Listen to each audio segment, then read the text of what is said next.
जदि पोलावरमटा जदि संपूर्ण हुए पुणी ताठू टे आउ टे आहेट करा जाए ताले मालकानगिरी जिला संपूर्ण वर्तमान भी संपूर्ण जलमग्न हो मोर गोटे प्रस्ताव रहिबो जो अंचल जो जलमग्न हम जल जंगल जमी जो हराइबे आमर आदिवासी लोक मान जो बसवास कर ये जो प्रस्ताव जो माननीय मुख्यमंत्री को मोर गोटे अनुरोध रहिबो जे जो लोक क्षतिग्रस्त हेबे सेमानंकु थैतान करिवार व्यवस्था एवं सेमाने जो क्षतिपूरण केमती पाई पारिबे ये पक्षटा निश्चित भाव रखिबार आवश्यक अछि आउ आड़ीबंद करिवार आवश्यक अछि नचेत निश्चित भाव में मालकानगिरी जिला बा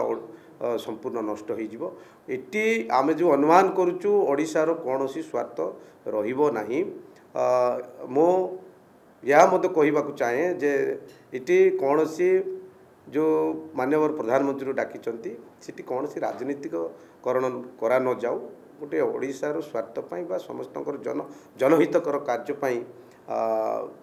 माने प्रस्तावटा गृहीत हो या मध्य आमर आशा करूचु आउ जो लोक जो मालकानगिरी जिलावासी मो जिलावासी अंचलवासी जो क्षतिग्रस्त हेबे से थैतान करिवार व्यवस्था करा जाऊ।